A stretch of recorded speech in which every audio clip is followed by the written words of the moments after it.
রমজান আসছে আমাদের ভাগ্য পরিবর্তনের জন্য। কি কি কাজ করলে আমাদের ভাগ্য পরিবর্তন হবে, এই রমাদানে টার্গেট নিয়ে সে কাজগুলো আপনি করেন।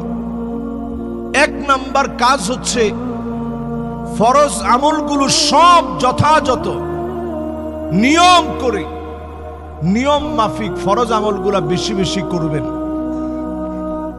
ফরজের পাশাপাশি আমি আপনি নফল ইবাদত বেশি বেশি করার চেষ্টা করব।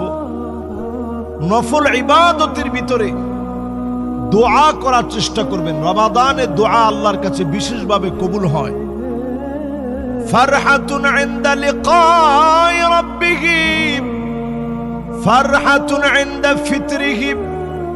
ইফতারের সময় দোয়া করবেন, সাহরির সময় দোয়া করবেন, 2 রাকাত তাহাজ্জুদ পড়ে দোয়া করবেন।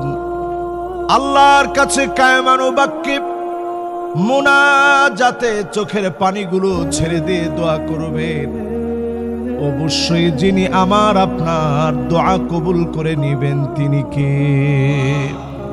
দোয়াগুলো কবুল হয় 3 ভাবে। একটা কবুল হয় মুফাজাআতান, তৎক্ষণাৎ দোয়া কবুল হয়ে যায়।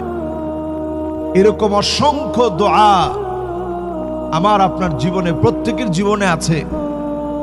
মসজিদে আসতে আসতে দোয়া করছিলেন, গিয়ে দেখেন আল্লাহ তাআলা দোয়াটা কবুল করে ফেলছেন। এরকম